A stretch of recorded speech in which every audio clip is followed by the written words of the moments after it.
Good evening. The last lecturer in this fish and chip week, the London week, is Peter Cook. Peter Cook, an old friend, a great teacher, a very generous mentor of young architects. I think we know him all as the creator, as the architect of this blue alien, they call it museum in Graz. I think it's not a museum like Zaha's Maxi is not a museum for modern art. It's an exhibition space for space. But the real contribution he did with this shape is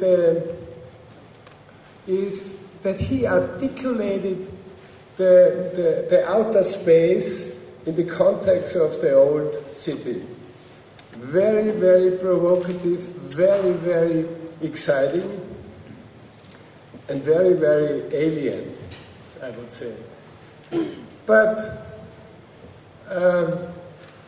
his history is as important. Long time ago, I think it was in the early 60s, there was a magic term, a magic word floating through the architectural schools, and the word was archigram. Archigram.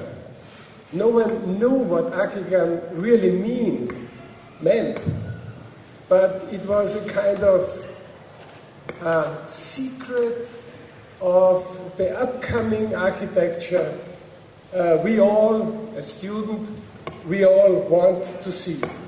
And the brochures, the comic, archigram 1 to 4 to 5, they were like secret books circulating under the drawing tables of the students. And on the drawing tables, you could see all over the world plug-in cities, like Peter Cook's plug-in cities, computer cities like Dennis Cronky, Living Pot from David Green, Walking City, Ron Heron, and Sin Palace at Kushibi of Michael Webb. The most influential architectural impact at this time, and I think the most influential step in toward the direction bringing life and architecture together. It was not only a new point of view of architecture, but it was rather, I would say, for us in Vienna, bringing together fashion, lifestyle, leisure time, drugs, music with architecture. And this is in continuing the idea of Corbusier, who said, I'm going for architecture like a ship. So, plug-in city, drawn by Peter Cook. I met this guy in a very early in the 60s in your office, in a very small office. Everyone had a really small drawing table, and there was sitting Peter Cook with long hair, Ron Heron with long hair and a beard, drawing very precisely these plug-in systems and the walking cities. And we went back home and said, okay, this is the future. Go to London, go to the A. Peter was teaching there, and actually he was, together with Alvin Boyarsky, he was the guy who brought up the A to the status which they really now are using very extensively. So Peter, thank you for coming. I appreciate that you are here, and your shirt reminds me on the shirts we had to buy on Carnaby Street in the early 60s, and the Rolling Stones were really close to the walking city and the Beatles to the plug-in city. Peter, thank you for coming.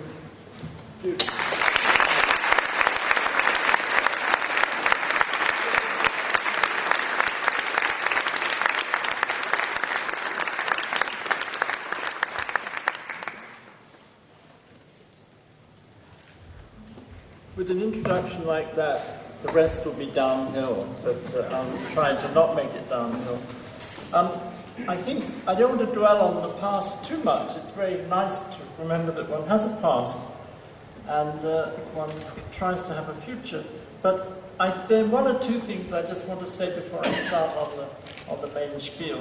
One is that very clearly this is a sort of watershed point.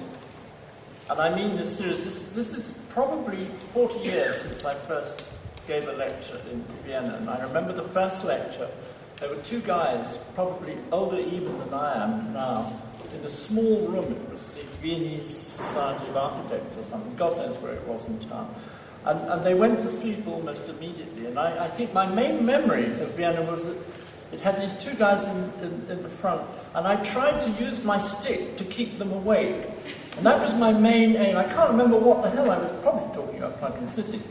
But Vienna, already before that, had a kind of mythical significance. I think there have been 2 or 3 places only in the world that have had this particular mythical significance of the period that I have lived through because of the people that were there. The other ones are Tokyo and Los Angeles. Berlin is interesting for other reasons, never quite made it. But the interesting thing was that there were these people I knew of before I met them. And in fact, I first met the Austrian mafia in Los Angeles and then moved backwards to the source point. And now the watershed, because for what seemed to be bizarre and unnecessary reasons, your great neighbour, Peter Noble, has been kicked out. And for reasons, as we all know, of age, will have to retire from his class.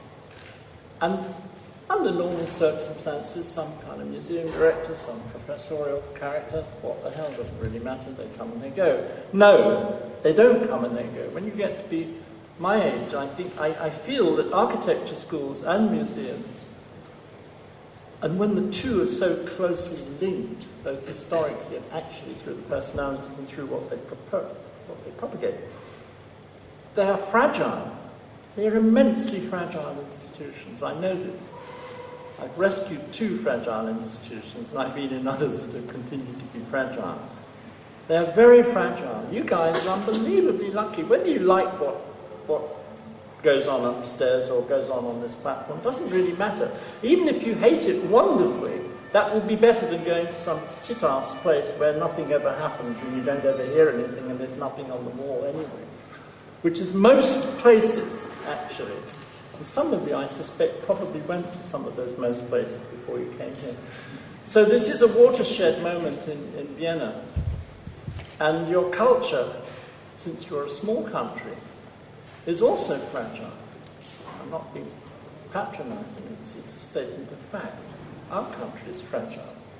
Too many people on a small island, damn it. But it means that whatever you do, the next moves made by these 2 institutions will be unbelievably important and difficult and tricky. And there are, for one good, interesting person, there are 100, 1,000 out there who will try and stop them in their tracks. And some of what I show at the beginning of the lecture will probably, in a roundabout way, amplify that.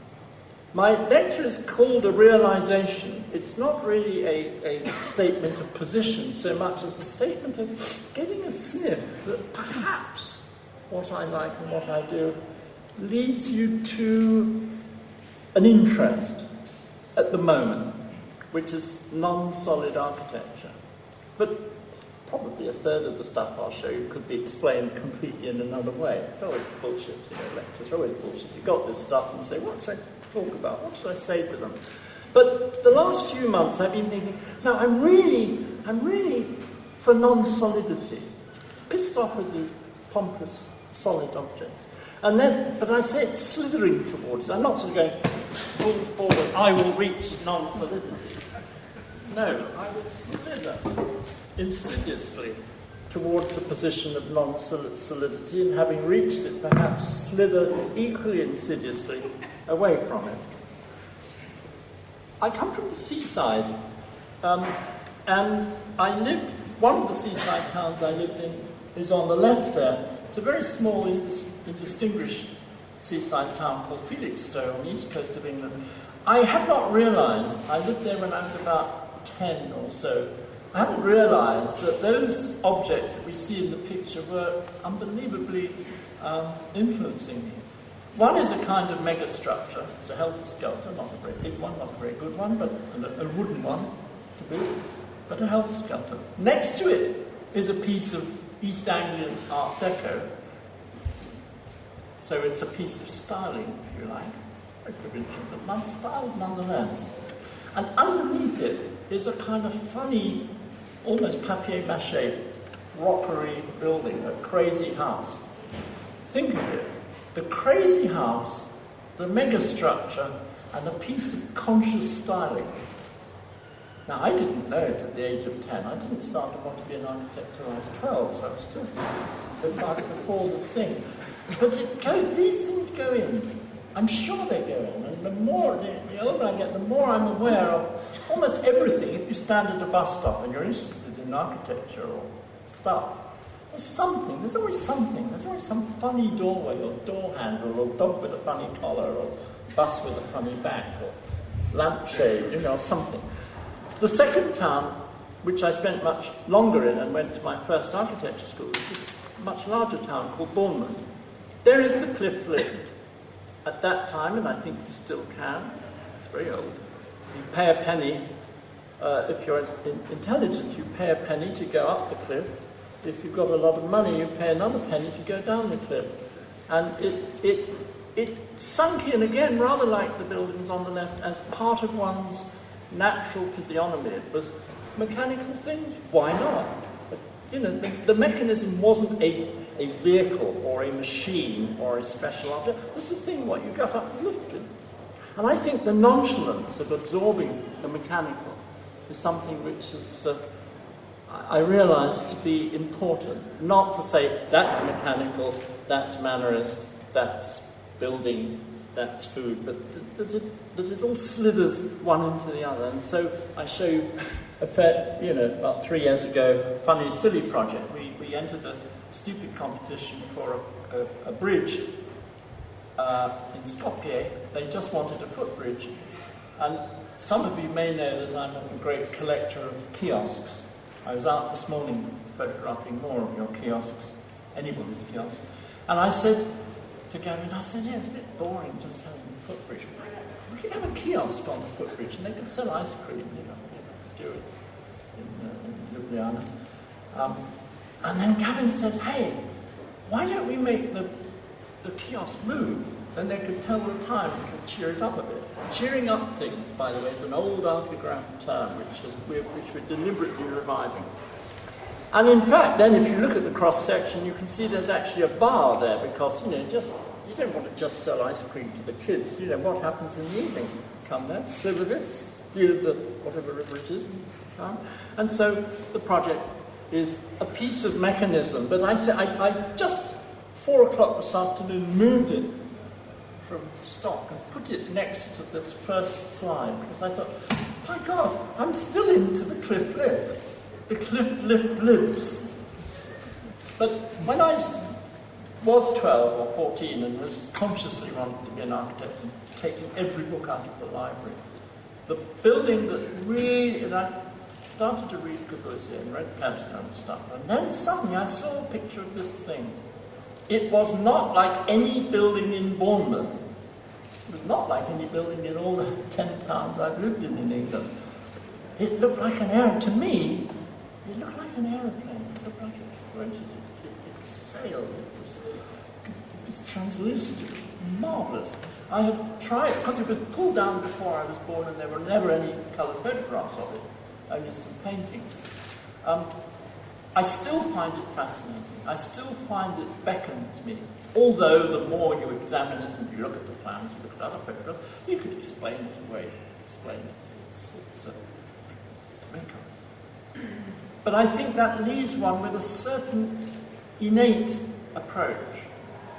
But there are differences of approach in one's culture. This is Norwich, a city that I lived in also. I lived in many cities as a kid, that in the army. And it's a city with a variety of pieces of architecture, including 40 medieval churches.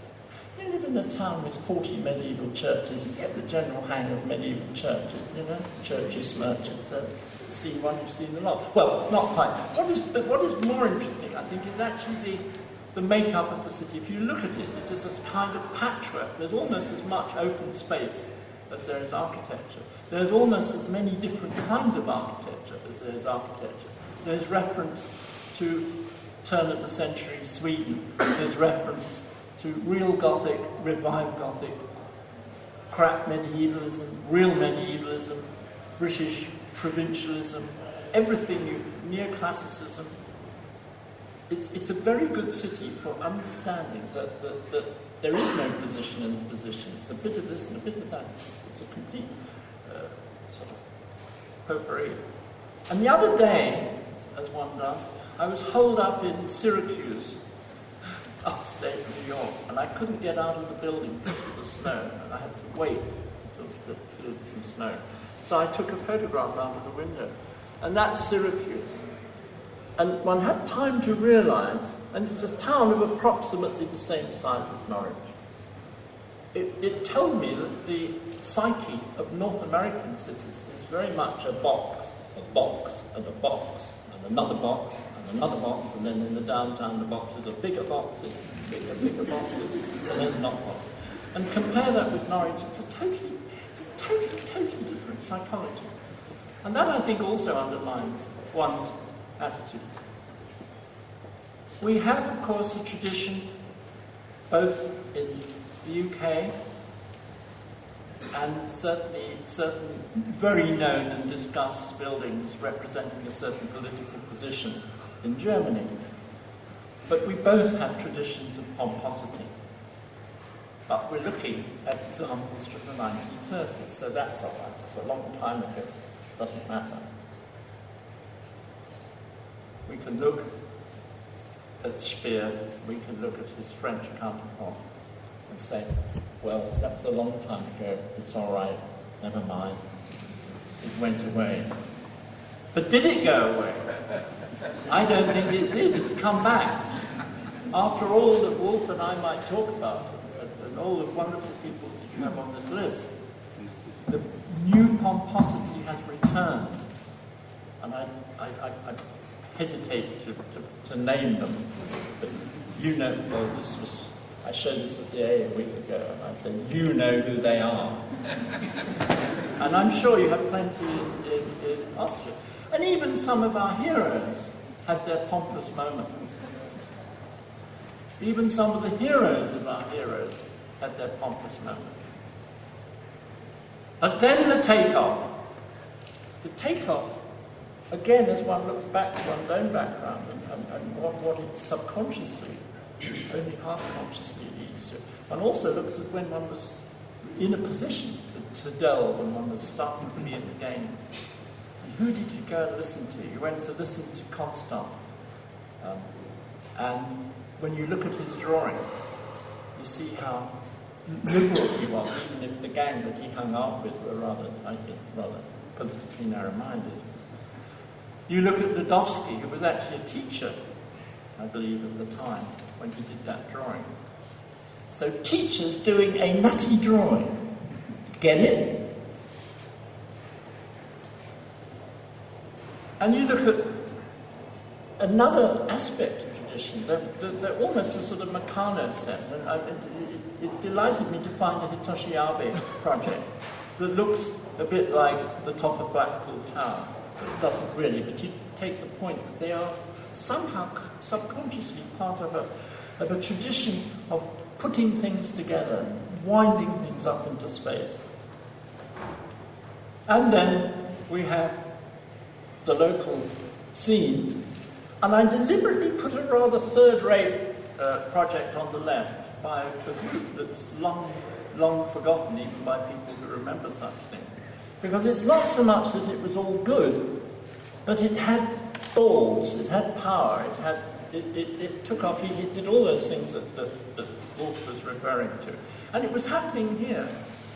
Even the Vienna auto expander, whatever the hell that was, and it's really not the best project of its period, but nonetheless it had this dynamic. And back to Norwich. So if I take contemporary, relatively contemporary examples left and right of the kinds of things I'm hinting at, I look back at that East Anglian city and I say, my God, those guys, they did stuff that flew into the air. And they only had stone, and they were doing it in the year 1100, or whatever, maybe 1200. God help us, they were amazing guys. I've always been instinctively closer to Gothic than Classical. But if they could do it, you can do it. They didn't have computers, they didn't even have reinforcing rods. And so, wherever you look around, if you want to find, you can find. France. And in France, again, another example of something else, which is the sort of extension of artisanship into detail. I think one of the things that in your country you're extremely good at is actually sustaining through artisanship. I think that even though it was, as I often say, not high-tech, but crap-tech in Graz, because we didn't have a high-tech budget, nor necessarily for us did we want to do high-tech. We did a brilliant bit of crap-tech. But you could do it in Austria, you could probably do it in Stuttgart, you could probably do it in the odd place in the Far East, if you knew where. But in Paris, what Charot suggested was that this question of invention could be brought right down to the everyday business of opening a door, or closing a cupboard, or walking up steps. And in my own warped psychology, there is a link between Charot and Takasaki, though it would need a complete lecture in itself to explain quite why. And obviously, links between these guys, even though Mr. TITEL was a man who, as an artist, was allowed to invent an aeroplane that would never fly. I'm rather pleased that the aeroplanes that we fly in, since we take so many of them, do work, but they're very boring. You know, a 777 does not look like Tatlin's aeroplane. Thank God, I suppose. But it makes you think. And it intrigues me. I don't know whether Jesse Rice is part of this series, but he's I think, one of the interesting people on the block at the moment. And he has, for a very, very long time, been a fan of the geodesics involved in the Wellington bomber. And also, I have discovered through his wife that he also collects bicycle magazines and makes aeroplanes still, like an 18-year-old. And I think that's important. He's one of the club. It makes him one of, whatever the club is, one of the club. So, Plug-in City, somehow, was about that. Whatever that is so far. It was about that. It was about that stuff. It was about putting this and that together. It was also, strangely enough, and I remember I was there, I did the drawings, it was a cri de coeur for romanticism, because in our day job we were doing prefabricated housing panels, and you knew they didn't have to be that boring. They didn't have to go in these terrible lines. That's the background. And one thing leads to another. Once you make the fabric melt, why not melt the whole thing? Why not melt it and stick it on trucks like a circus, take it from place to place? The ephemeral, which with the expendable is probably somewhat suspect, certainly by the pompous guys, and probably suspect in this building, I'm not sure. The ephemeral was a tremendous excitement in its own right. That stuff could just melt and go and be circumstantial. That however thick your little village was, the city might descend upon it and, get all the girls pregnant mentally and then carry on. I say that as a sort of extreme phrase to make the point. If you just say, it would have a considerable influence. It's as if things couldn't be the same afterwards. And if you have an instant city, you can have an instant village, you can have an instant toenail, I don't know, you can have an instant battle. But you name the thing, and it can be instant. Instant soup, of course, is not delicious. And then one thinks of some implications latterly. If one could percolate culture, could you percolate space? Can there be a percolation of space? The old 1963 Montreal Tower, which was the precursor of the Publin City, suggests already they're in by my standards, now a little bit statically.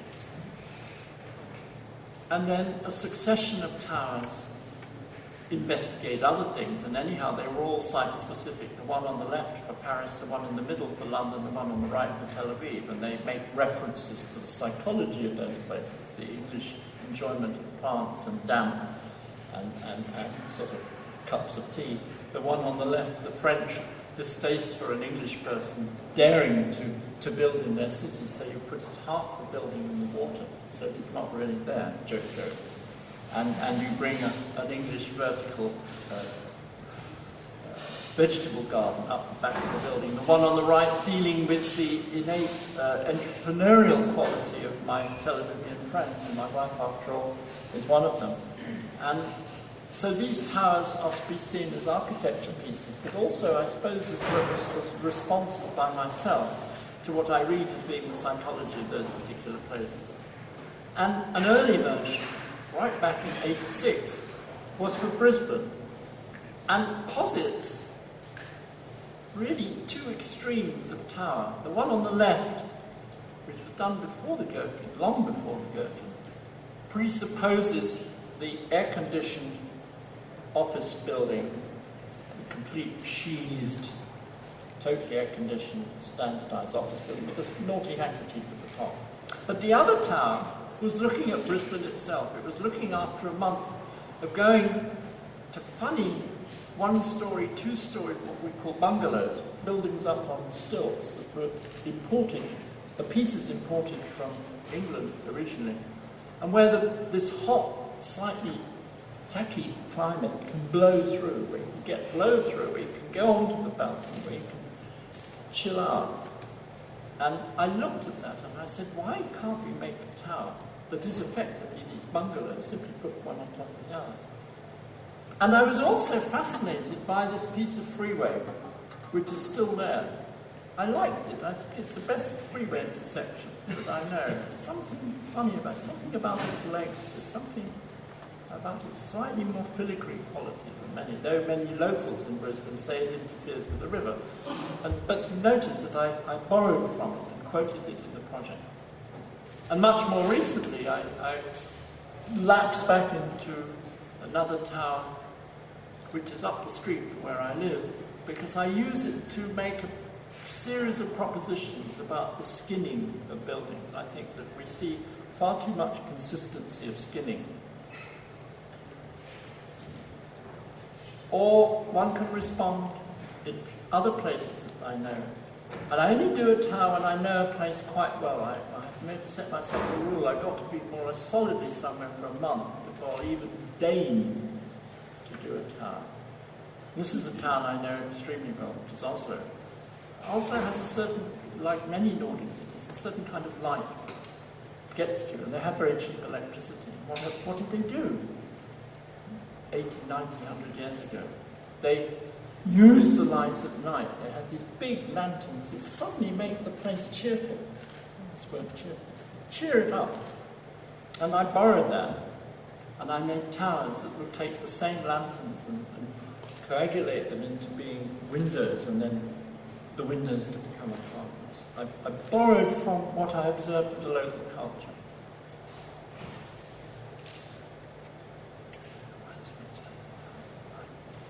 And very recently, we made a project for a tower in Taiwan, which is also using the light, but also using the air passing through most of the structure. It has, I think, some curiously similarities to the old Montreal Tower, the very early 63 one. It consists of a series of almost testicles hanging up the building. I called them boobs in the AA lecture. My wife said, no, they're not like boobs, they're much more like testicles. So I revised the lecture accordingly. And she is correct. You should know. And the testicles carry growing pools, and they are organized so that the public can move up and down. We just won a lot of money for this tower, but they haven't sent the check yet. Theoretically, we're waiting for it, unless it came yesterday. That's Taiwan, I guess. Anyway, it is a tower in which actually it's growing algae. And there are political and scientific reasons why in Taiwan it would be very, very helpful to grow a hell of a lot of algae there. They are very short-filled there. And they wanted to have a tower, so we said, well, come on guys, the tower can grow algae, and you can also go up and look at the algae growing. Whether that would be a continuous amusement, which suddenly occurs to me, like, first year I said, we've been out to see the algae. Yeah, it's pretty good. We can't do a Chinese accent. and then, sort of your every friend, you've been to see the algae again? Yeah, I went, but wasn't really much happening. I mean, I shouldn't undermine money. They're not going to build it anyway, so what the hell? But it does make you think. I mean, architecture's full of that. We do these things. We say, well, of course, it will be a great. I mean, the nicest thing that Wolpe said was that Graz was for the enjoyment of space. It's also for the enjoyment of the town. And I guess I could say the town would be for the enjoyment of this epoxy town that's at the bottom of it. But I think we assume that people will be interested. And even if the building is very, very good, there's probably a moment at which they say, sorry, been there, done that, seen it from the top and the east, and I had coffee there, and I met my friend, and I don't think I'll bother to go for a year or two. Next time you go, it's Japan's been demolished, been fallen to pieces. Terrible. Anyhow, the architectural proposition is still the notion of the tower as this aerated, percolated pylon, and that the things can hang off the tower. It's really the principle of the coat hanger. The air percolating through and between the pieces of building, as in a forest. And there's this funny link in my head with that and vegetation in general. Can we ever produce a city as good as that?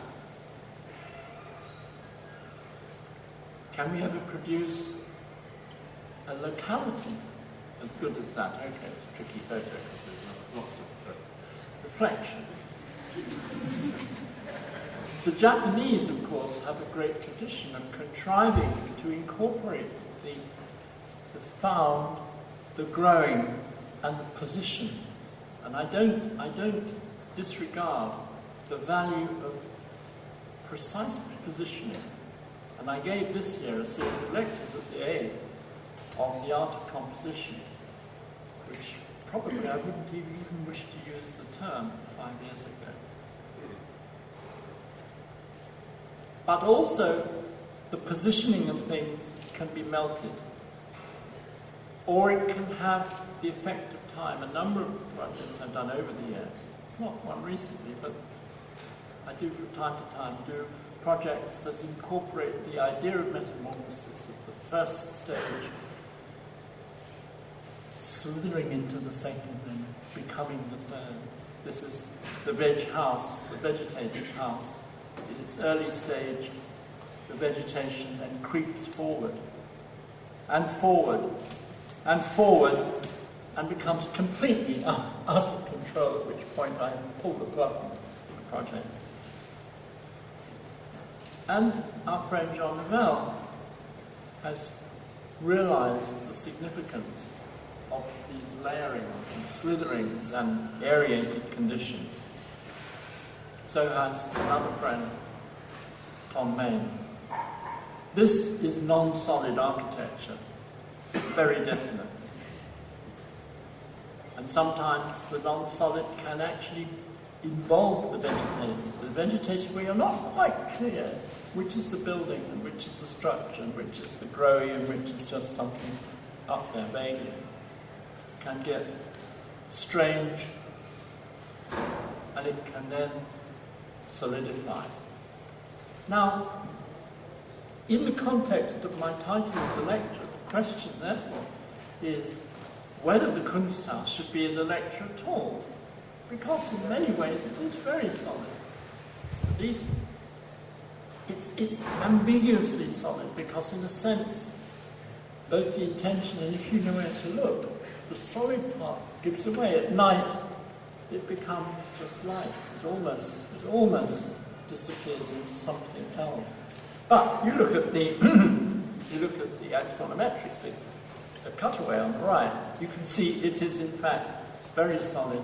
And here's Klaus sitting in the front row who made sure it would stay up there. Except that you do remember the opening evening when my wife turned to you and I, and we were both completely pissed, and she said, "I'm sure this is swaying."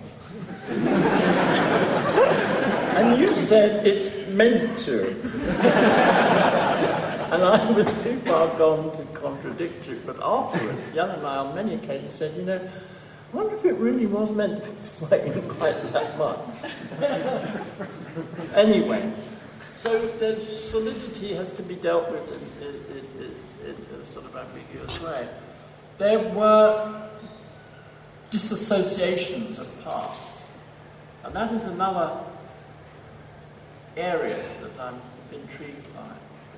Very definite disassociations of parts for heroic reasons, and also that when you look at the building, you're constantly seeing whole bits of dear old ground within it. But I am honest enough to tell you that the most inspiring drawings that I ever looked at just before I graduated from there were upstairs when in a certain room up in the library, the librarian would stand there. There were three of us who knew about this book. The librarian would stand there with the key in case we nicked it.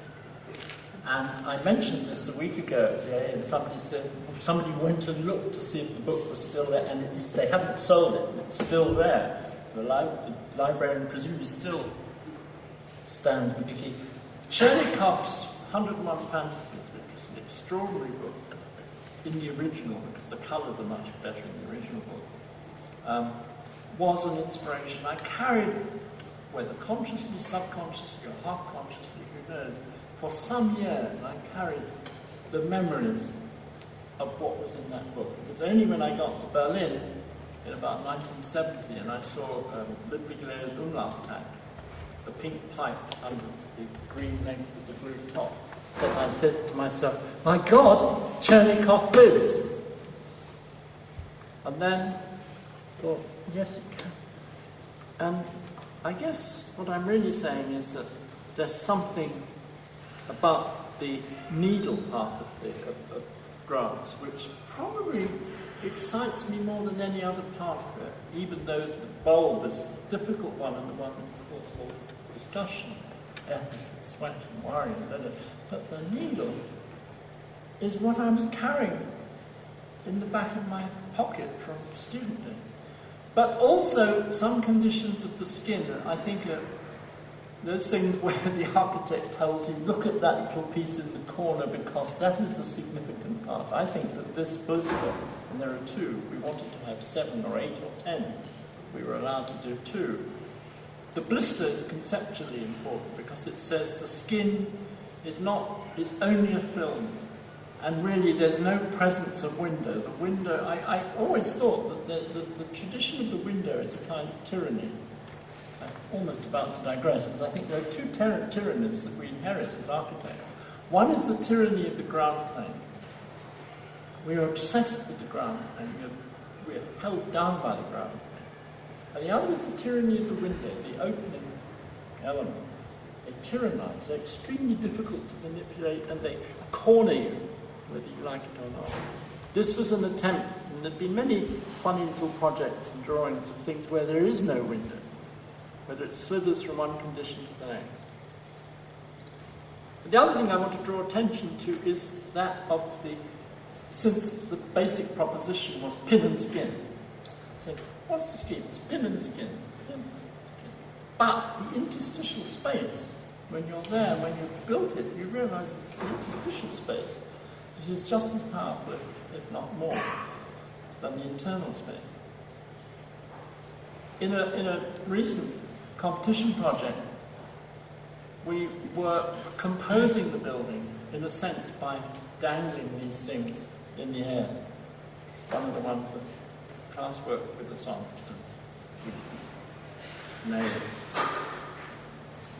And if we analyze the building, we see that it is in fact made up of almost completely independent elements, which you could almost dangle in any juxtaposition.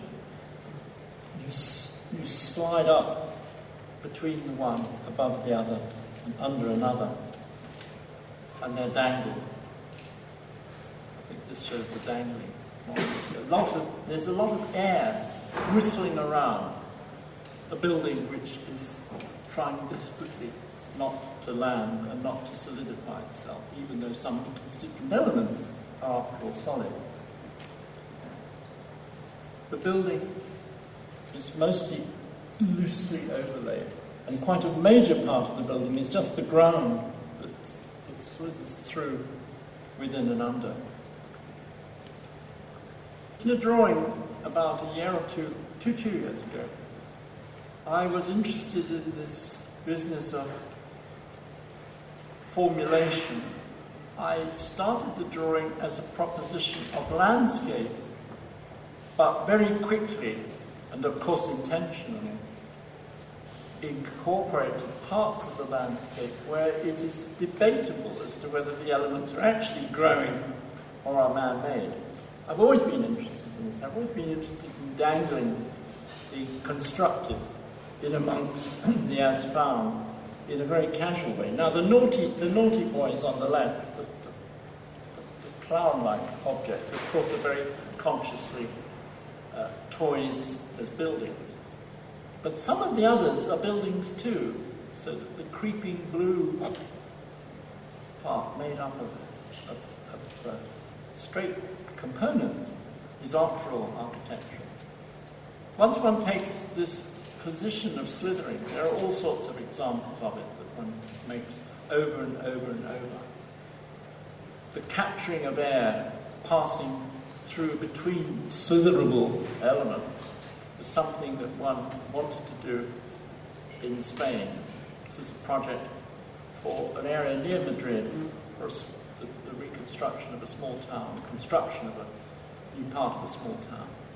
There are many other things I could talk about, which I won't this evening, which is about the notion of the flaneur, the notion of how do little towns survive, whether you can incorporate playing and sports, and whether you can make artificial hills. There are lots of other things, but for the purposes of this evening, the important issue is that of the wind slithering between curvaceous elements.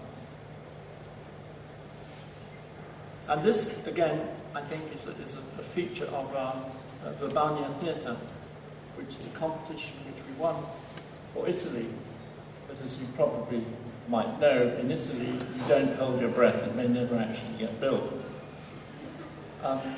That's the first bit. More.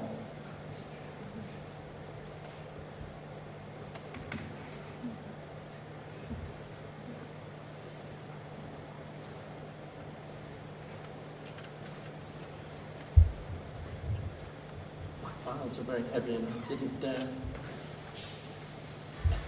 crash it. Yes, for me, colour is another freedom. Colour is about freedom, and I don't wear this shirt every day, but I'm not afraid to wear it.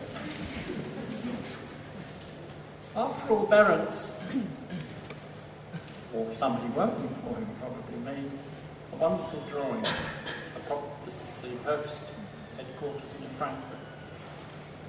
A wonderful drawing, and many wonderful coloured propositions were made as drawings, and then people say, yeah, but they won't actually do it.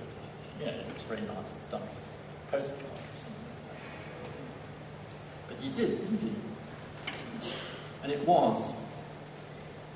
Not only is it a spooky old building, but the colour brings it to another level. Inspired by such things, or needing to find them.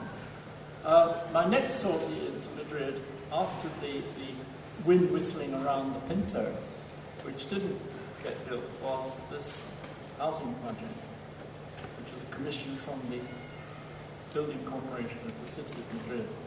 It is a blue building, and will in fact be my third blue building.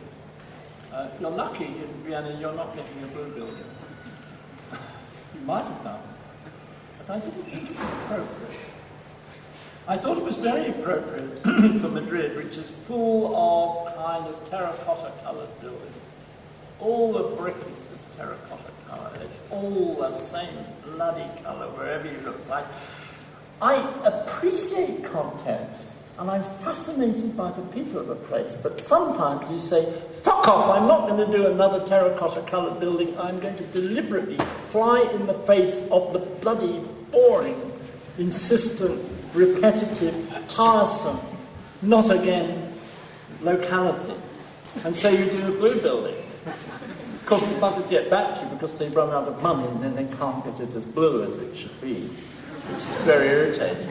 Maybe they never wanted it to get... But look at the building in the background on the right there. That's everywhere in bloody Madrid. Nice town, but come on. Come on. And they can't afford to have all the fun and games on the top, which is the top plan. To what extent the refinement of the bottom. But there's this funny irony about the bottom. If I just backtrack, the idea that we did was that it would have these kiosks. And it will have kiosks, except they want us to design for kiosks. And Gavin and I, between us, represent, 20 years of expensive architectural education. You don't want people like us doing bloody kiosks. You want wankers doing kiosks that'll do them really well. Well, we're wankers, different kind. Sometimes I just get bored. The family cook has a favourite hotel in Santa Monica. We do enjoy Santa Monica. It's for the furthest, so does our friend here. We've had a few drinks in Santa Monica, if not more. And there's a hotel that the family cook has sort of gravitated towards, which is fine and very blingy and I digress. But there is a very boring hotel that you see from the window. You sit there and you see this chunk. And I was there for quite some time the last time. I got so bored with it. No, well, whenever it was. Joe and I have been there since. But I said, it shouldn't look like that. We're in Santa Monica, it's the furthest west. All those poor Europeans who headed to America got to the Midwest, and they said, come on, let's really go to the West. And if they really made it, they got to Santa Monica or something. And then you put up a chunk of concrete, another bloody pompous box. So I said, it doesn't have to look like that. It could look like this. That's all it is. It's a one-off, off the wrist. Or you go to Liverpool and you say Liverpool should really enjoy its heroic marine past. And as you know, I've had some tinkerings in the stadium for the Olympics. I was allowed to do a few things early on in the thing. It won't look like this, but we did try and do some aerated architecture. And sometimes I sort of walking around, you know, my interest in vegetation could be comfortable. Using the idea of comfort. And I thought, where would you do this in a club? So it's a comfortable vegetated club. No club owner has asked me to do this, but it's a creed of club. Why are clubs comfortable and vegetated? That's a strange question, perhaps, but it should be asked. For my friends over on the left there, colour then. As we come, thank you, jury, thank you, all you guys sitting there. And we are here and we are building in your lovely town. And if Otto Wagner, have I got the right guy? Yes. If he could use colour occasionally, come on, Vienna doesn't have to be grey. Everything's grey or cream. Grey or bloody cream. Or grey or bloody cream. Not quite as bad as because it's got a few more trees in Madrid, but bloody hell. Birmingham, of course, is a complete crap town, shouldn't be mentioned in the same breath as Vienna. And we were in this competition, and we said, the project was to skin the station, this very busy, horrible station. We said, let's skin it, let's cheer it up. Birmingham needs to be cheered up and just have some colour. We very carefully tuned the colour so that the red side of the building faced a red brick street, the blue corner of the building faced Jan Kaplitzky's blue building, the white side of the pale coloured side faced the sun.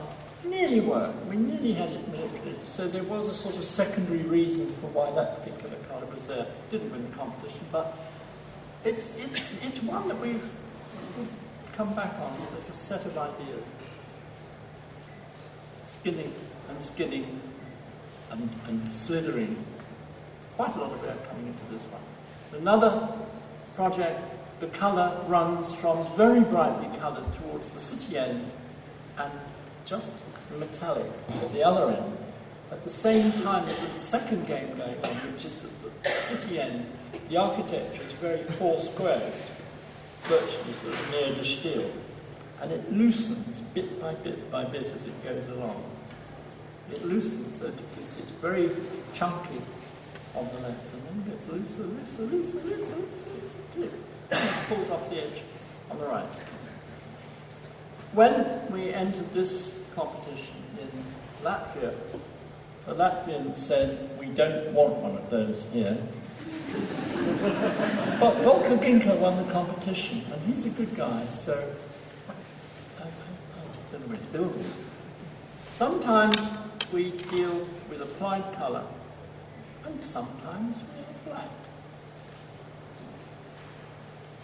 Black can be manipulated and aerated, and folded around, and percolated. This is not really quite in the colour sequence, but I didn't quite know where else to put it, and I wanted to show it. So here it is. Anyway, that's honest. Where else to put it? At the end, but it didn't do me. Put it at the beginning. It's rhetorical. There goes in with the colour. It's a short section. London may or may not flood. It's supposed to be flooding. And it's always wet, you don't really notice. But if it did flood, there is a kind of organic response, which is a kind of megastructure made of anything that you could lay hands on. This is a kind of anything that you could find organic megastructure, and the megastructures pile up like open old tree trunks, like old decayed tree trunks, and build. It was actually based on another scheme that Gavin and I had done about 4 years before for East London, which we had in London Biennales, but it's developed there. And you can see in the section on the right that the stuff just clings willy-nilly. It's a sort of do-it-yourself architecture. You might need Klaus Bollinger if you're still around, to help you with the tree trunk. And it's a bit of, well, that's following the rest as a structure, but things are getting pretty bad by then. And it, of course, has some other favourite elements, such as growies and hangings and blowing through cranks, and not many gadgets. Another and final topic, really. This is my son's birthday party about 2.5 years ago. It was his 18th birthday party. And all these kids, some of them are still, most of them are still his friends. We see them, they hang out, sleep over, whatever they do in our place. And they're all at university. I think there's no one of them didn't go to college. So they're all sitting in concrete boxes, pretty much. Whether they went to Oxford or Exeter or Tokyo, they're sitting in concrete boxes. It's a frightening thought. On Friday evenings at Sion, one of my favourite schools, they have a beer.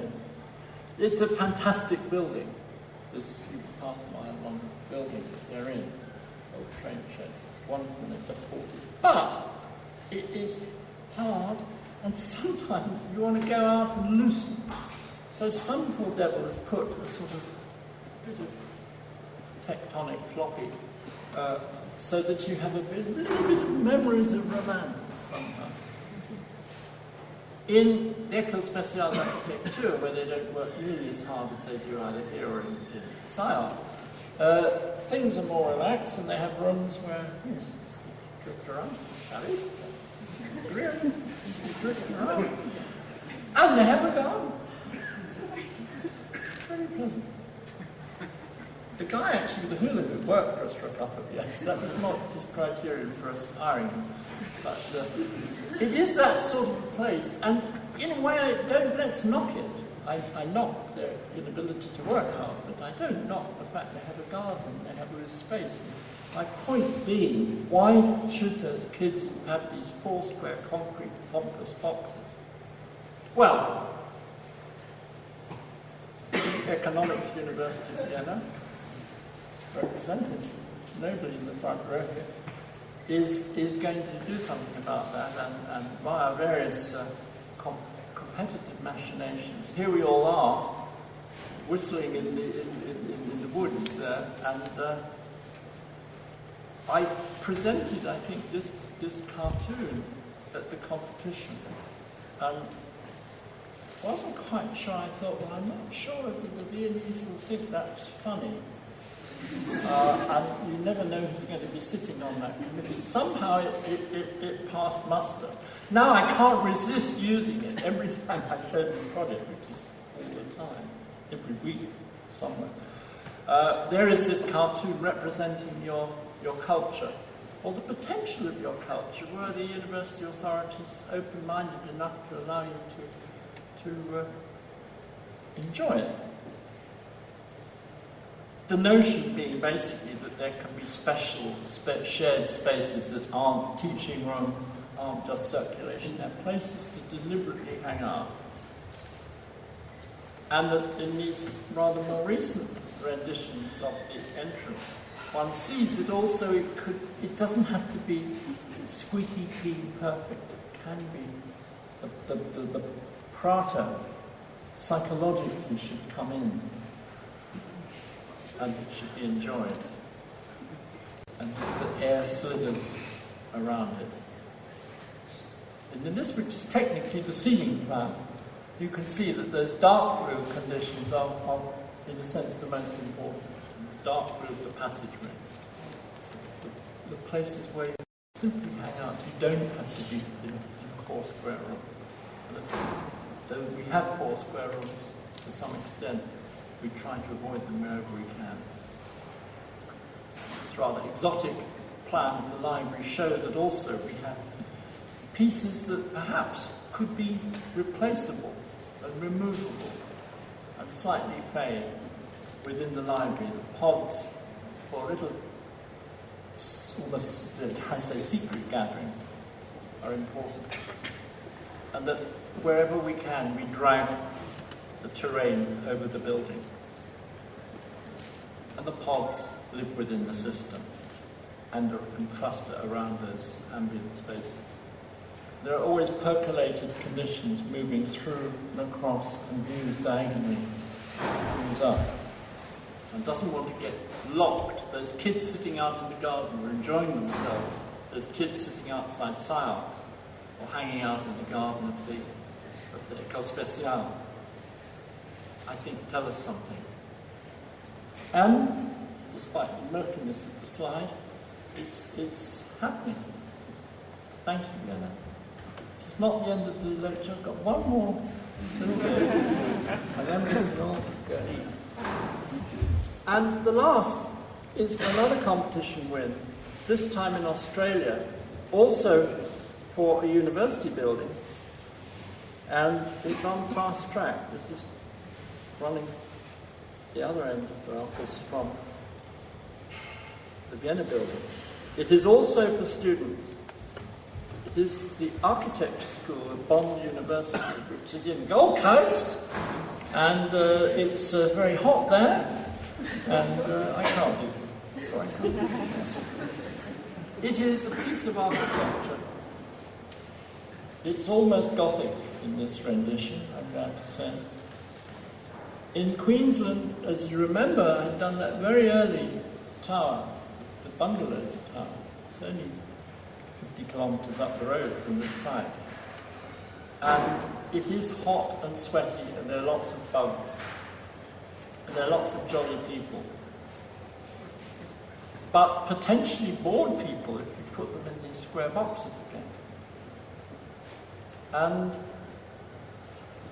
we feel that an architecture school should have a sense of presence. It should be a place that you go to and you can remember what it's like. And I think that's why we won the competition, because ours is the one project that looked like something. It didn't look like anything that you know, but it looked like something. There are a lot of projects that look like it. That's mine. Completely objective view. And when you come within it, there are double height spaces. There are studios above and studios below, and places for gathering. There are again these funny little gallery spaces, which in this instance we tend to put in what we call scoops, but each scoop is slightly different, and each scoop acts to pull the air down and support the roof structure, and to be a focus for sometimes completely unofficial operations, sometimes for things like crypts. Now this, you have to bear in mind that I first started teaching architecture in 1964. It's a frightening thought. I had a couple of years of observation of architecture schools, and in a sense, therefore, the building not only follows whatever you might serve as principles, it follows anecdotal information. It is built up of anecdotes. It is literally built up of anecdotes. When one mentally walks along the passages or descends down the staircase or looks out at a corner or imagines who might be sitting there, one is remembering the anecdotes of the three schools in which I've been most associated, the AA, the Bartlett and the Stadelschule, but also the 20 or 30 other schools that I've spent more than 5 days in. It is again made up of a series of components. From the bottom, we see the digging out of the ground for the workshops. Above it, a deck, because it's Australia, you're always hanging out on the veranda. And then the artist's skins, the scoops, the walkway, the tighter rooms which are needed for soundproofing, and then the final skin around it. It is a building, if Graz or Skinner's Pin, this is scoops and wrap. It's based upon anecdote. It's based upon, as we've all been involved in these crits, you get some tight-ass young critic who says, "I question your terms of reference, Barbara." It's actually all taken from a photograph that I took in Siam. Though the people on the crypt hadn't used that accent. And the typical thing, the poor bugger on the floor there with his model that you know is not going to work. When you plug it in, it's not going to line up. That's life. And here is, in fact, Crit. Whether her name was Barbara, I'm not quite sure, which is Chinese. But which means it probably very well could have been Barbara. Tang Ho called me Barbara, but we've all been there.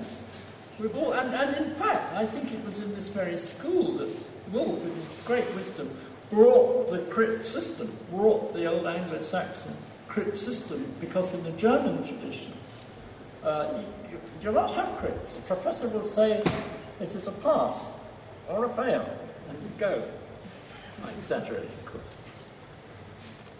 And so a lot of the spaces are thought for what could be an ad hoc group of people looking at something, an ad hoc group of people looking around something, somebody doing a pin-up, somebody doing a sort of pin-up, somebody bringing something in, they thought it might work, and some tight ass saying, I'm pressing your temp, or somebody saying, or don't let's leave it all grey. So we do this, I think, elegant proposition. But I wouldn't mind if they painted it yellow and purple, because I wouldn't, would I? But we're not going to paint it yellow and purple. But they could. Well, they're never following the drawing. This is another tedious character that we get. How you look at eyes, you have to accept the terms of reference. You broke up in the gang and said, fuck the terms of reference, I'm going from here. And the poor older student in the front who, you know, he's lived and I suppose this guy has something to say. Person with a very peculiar nose. I'm not a very good drawer of people. This is a very typical situation. This is a situation we all know. When I went and taught for 20-odd years at the AA, when I then relocated to Frankfurt and then to Bartlett, the key thing on arriving at somewhere you're going to be working for some time is to know an escape route. There's always somebody boring coming your way. And you've got to escape.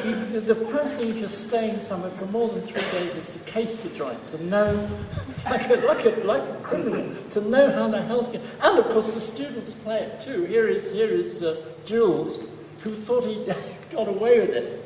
Nice to see you in the building. And the building has to be serious at the same time. Has to deal with this very hot, this particular climate. It was surrounded by incompetent ventilation engineers as soon as we blow our nose. But it is important. And the building organises itself, therefore, as two sets of spine, one which undulates, the scoops which you can see holding. And each scoop is slightly different. We hope memorable. And then the nose. You will notice that I rather like noses. It just occurred to me that in the Vienna building, there are two noses. There's the conditorei nose on one side, and the common room nose on the left. I like to acquire noses. I like the noses in drafts, the nose.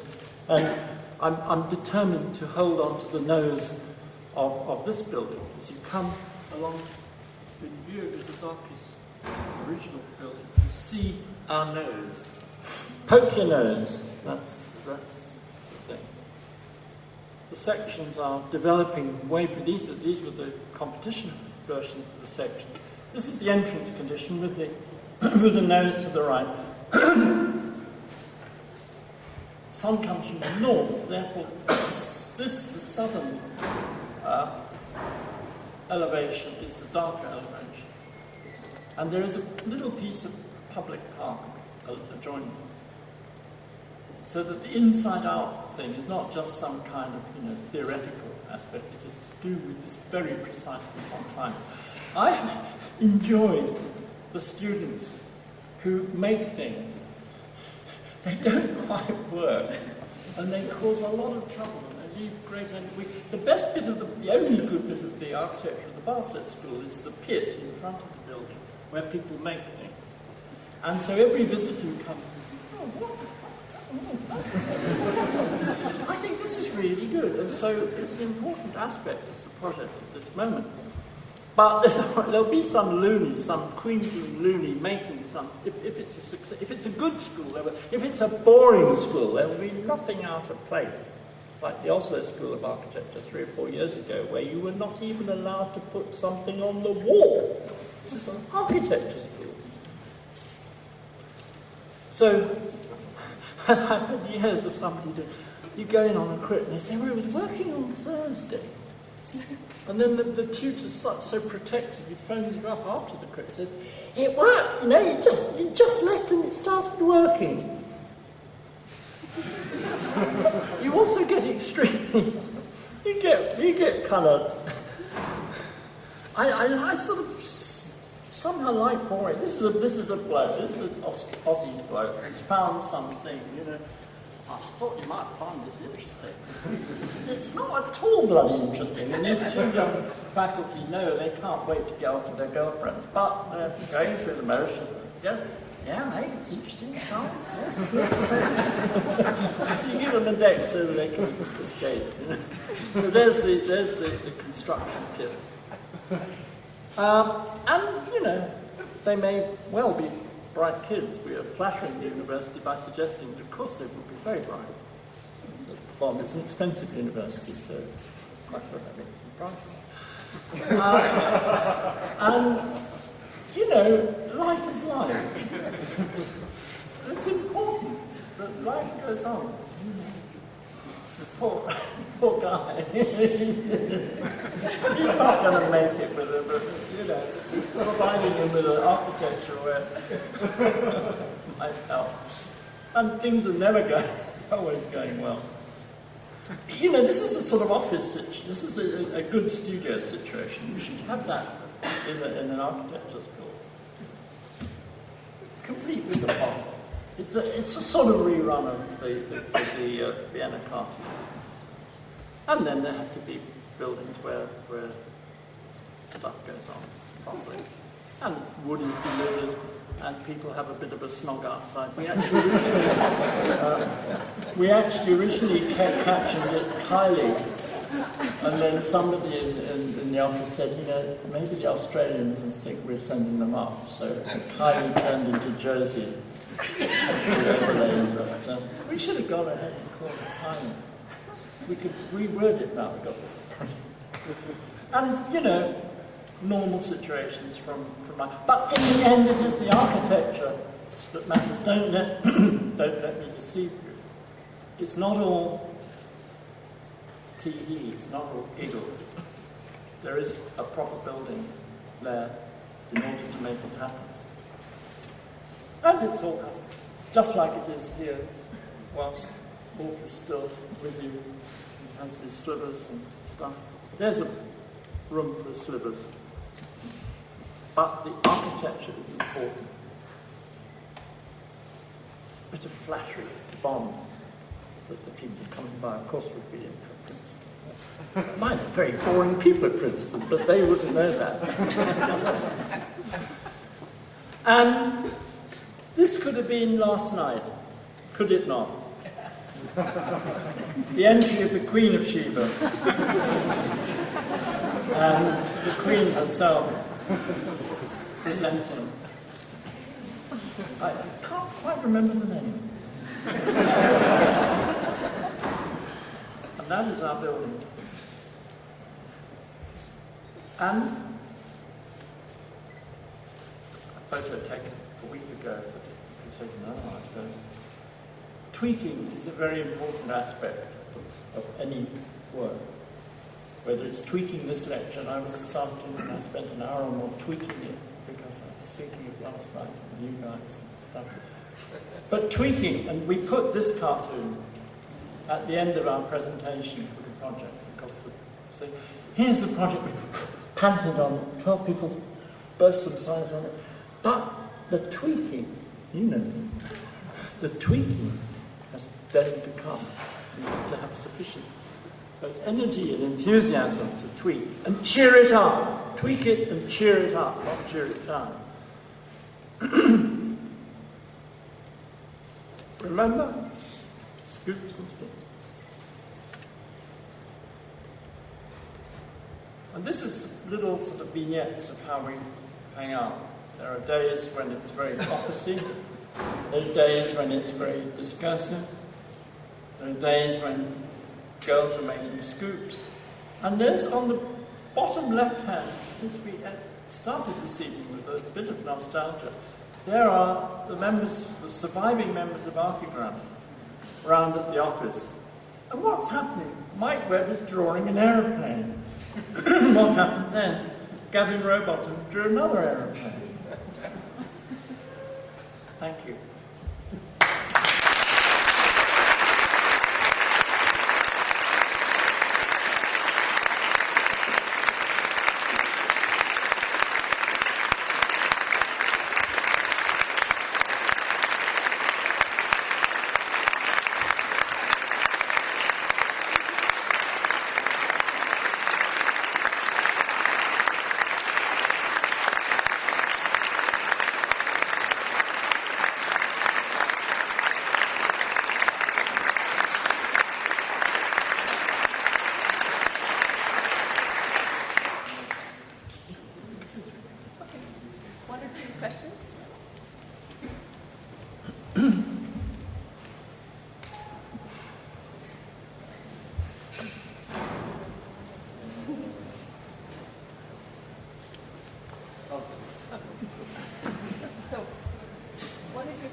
Traditionally green, but I'm coming round to yellow.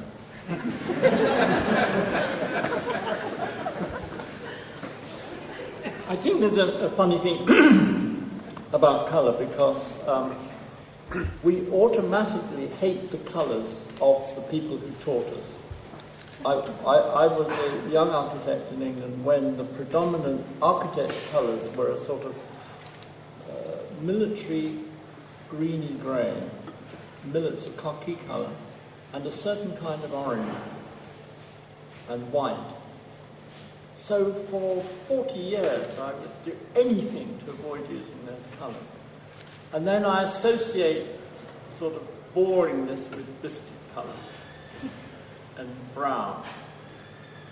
But I notice how brilliant is sort of a bit biscuity because it's representing wood. And I associate colours very much with places. And, you know, the Nordic towers, which was done in the 80s, I remember the daytime version of it uses very particular colours that they used in Oslo, or the functionalist architects used in Oslo in the late 20s, 30s, 40s, which were actually based upon painting, colours of paintings in the National Museum. But those colours, when I went up there, I discovered were actually from the plateau. So that there were colours that were very particular to that place, and they're sort of pastel colours, but they're not like any pastel colours you ever come across anywhere else. There's near our site actually, there's a place called Surface Paradise, and that has pastel colours, but they're completely different from the Nordic ones. They're much more sugared almond colours. So one has these funny associations, funny sort of colour. I'm almost veering onto another subject, but it was weird. The time I went to Vancouver, I realised Vancouver was West Coast, though the climate was different, and I was mostly familiar with LA, because of certain colours that are used on the West Coast that aren't used on the East Coast.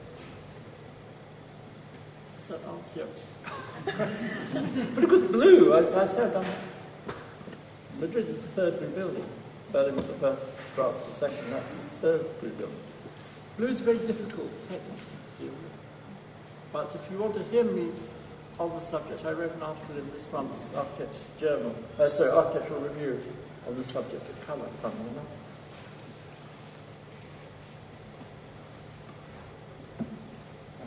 When we took our studio, Greg's studio, from Vienna to visit the AA 2 years ago, I noticed that you appeared on the lecture poster 3 times. Because I was doing 3 lectures. One lecture was entitled How to Be a Good Young Architect. Oh, yeah. How to be a young architect, how to be an old architect, how to be a good architect. And I'm curious if you could say something about maybe how you get to be from Yeah, I think that was probably, in some ways, a more interesting trio of lectures than this year's ones. This year's was difficult. Once I started on this theme of lost art of composition, I got bored with it by about the fourth lecture, so I started talking about other things, which I said at the beginning I probably would, because I only prepare them about 1.5 lectures ahead. I don't, because I kind of grow with it. But yeah, old, what was it? Yeah, I can't remember which order. Did I do them? How to be a young, how to be an old, and then how to be an interesting architect. Not good, you see. Because, you know, ties it down too much to be, and everybody knows the same faces still. How to be a young architect, I think, is very much about positioning. I mean, you guys are so much cleverer than we ever were in who you hang out with, where you're seen, what kind of presentation you make, what kind of girlfriend, boyfriend, whatever you have, what kind of unit, the places that have units, what unit you will go in for the second year, and you drop them like a hot potato and go for another unit in third year, because that will get you a better first degree, then which school to go to. The Americans are very good at it, the Brits are very good. Your generation is really, we just went to places that we thought were a good idea, and hung out with people we fancied, or you know, lived up the road or something. No, your generation is so much cleverer. It's like pitching yourself for a gold card that your bank account suggests you shouldn't really have, but you find ways of getting it. It's that kind of thing. You're very clever at that. So that, my lectures, I remember, it was 2 years ago, revolved a bit around that. And then I think made some, I've still got the lecture in the hard drive there, if anybody wants to hang on. How to be an old architect is an interesting one, because I managed, though being a person of a certain age, I managed to find mostly people who are older than myself, who are still around and doing interesting stuff. And I'll mention one particular one, which is a guy called Amancio Geddes, who is, nearly 90, still operating, still driving crazily at De Chevreau, still building buildings in Portugal, in Lisbon, though he built 400 buildings in Africa. And he's extraordinary. But it was more to do with the fact that these people had a particular character. It wasn't just necessarily the quality of what they did. And I think there was this question of character then that served me for the third lecture, which is the notion of being an interesting architect, something different from just being, I mean, yeah, I'm arrogant enough to not find people who are really not very good, not very interesting. Have I lost the thread there? I do not find them interesting if they're below a certain threshold. But there are a number of interesting architects who are within a strange kind of threshold, which is that they sustain your interest.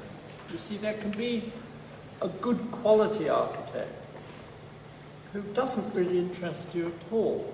Let's take an example. He's a nice man, you probably hate it if you heard him. Dominique Perrin is very good at what he does. It does not remotely interest me. He's a nice guy, lovely guy actually, very friendly guy. But it does not remotely interest me. You go on that library, it's like going on a diagram. But he's very good at it, and some of the people who I would include in my interest in this are not as good architects as he is, but they are interesting. Then there's a special category of interesting architect, who is somebody who you never quite discovered what they designed, but they're bloody interesting. And you just hope that it's all right. You hope that they design. And then very occasionally, you see what they did. God, what am I going to say to him straight her next time?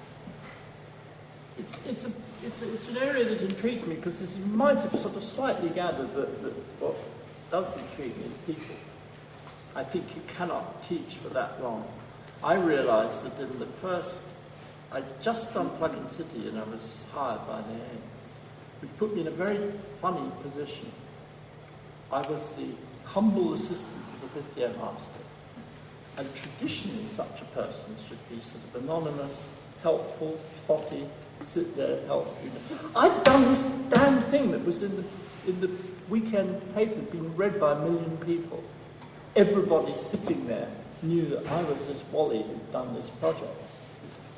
I had no anonymity from the first year I was teaching.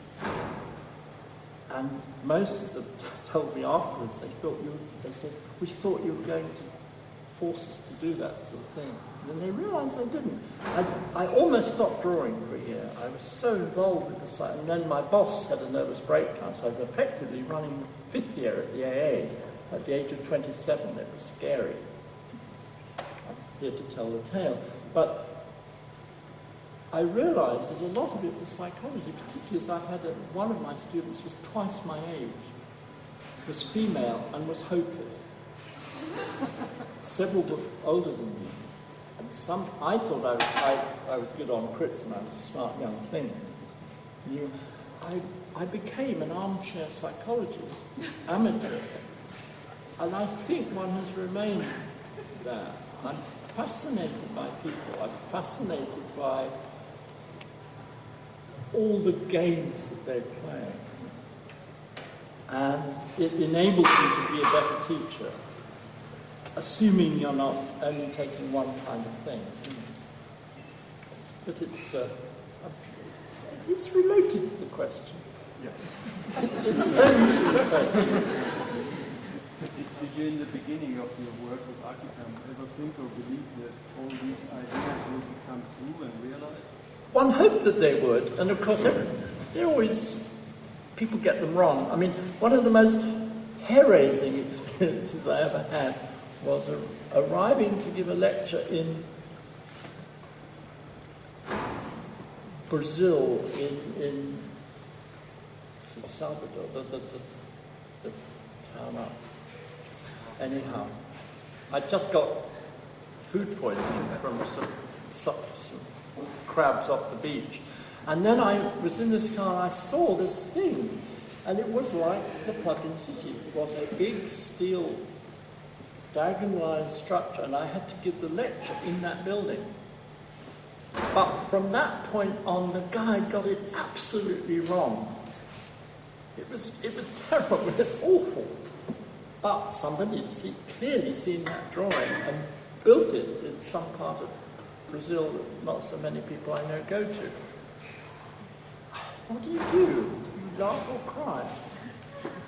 People around me, and many people younger than me, get terribly upset if they think somebody's cribbed what they did. And you say, look, once you do it, it's up for grabs, you know? And everybody, it's how you do it, it's how you tweak that makes it different.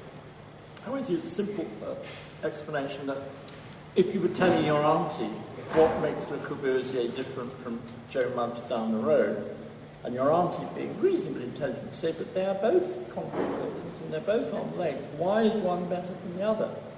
It gets quite difficult, quite tricky, because it's a sort of hocus pocus that we've agreed between us suggests that one might be better than the other. You might, huffing and puffing and using lots of references, explain why one might be better than the other. But auntie might be right. They're the same. It's the tweaking, it's how you do it, I think. So it's a rather academic note. I haven't had a question from the guy who irritatingly last night asked Zara where her theory was. But presumably he knew that I'm very vicious on theory. Theories. Sorry? Peter, I have a question. Yeah? One of your wild fantasies is the Montreal Tower. Yeah. Was there anything, what was it about Montreal? Oh, nothing about Montreal. This is a very boring story. I was working for Taylor Woodrow Construction.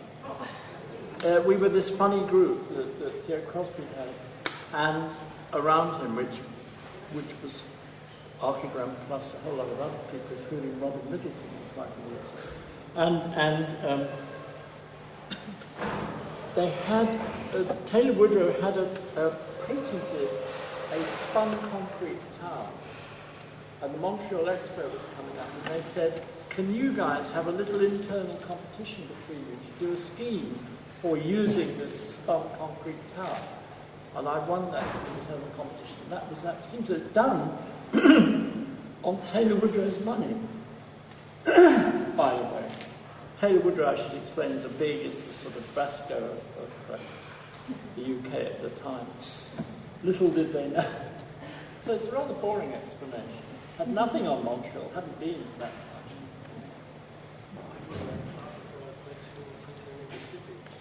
Yeah? What is the smallest city you can imagine for interested? And what is the smallest city you perceive interesting? I don't give you a theoretical answer, I'm going to give you a kind of experiential sort of, as I find them. Cities get a bit boring under 100,000. They get a bit difficult to handle above about 5 million. An ideal size of city to investigate is you take a Europe, because I think sizes have different significance in Europe, Asia, USA. And we're struck by that a European city of, say, 400,000 would be very, very interesting. It would take weeks and months to even... Whereas, an American city of 400,000 is almost, 3 flyovers and 10 Chinese restaurants. I'm being very vicious, but you saw my picture of Syracuse. So an American city under about 1.5 million is a bit boring. But it's not a very profound answer. It's just, it's like somebody saying, do you like fried potatoes or chicken? You say, well, a piece of chicken if it's the legs. But there are certain cities, I could give you a very long answer to. Certain cities have very interesting characteristics. For example, Oslo, because it is a very small capital, and therefore it went through very interesting political periods, very committed to socialism, and started being committed to socialism whilst neoclassicism was still going. And you can get 2 blocks of neoclassic people's housing. Up the road you can get 4 blocks of proto-modernist, Funkist people's housing. 2 more blocks of sort of 1960s prefabricated, all in a small space. And because it has funny rocks and palaces, now of course it's a rich city with high-powered architects, so it's another layer. So it depends on the city, but cities that I know very well, like Frankfurt, I still have lots of things that I had nothing better to do. I could investigate about Frankfurt. Again, there's a lot of characteristics that make it intriguing. But I could do another lecture when you ask me back on interesting cities. Maybe I'll do that next AA series instead of doing, young cities, old cities, interesting cities. I think I get the feeling on that note, as we would say. On that note, we stop. Yeah? Thank you.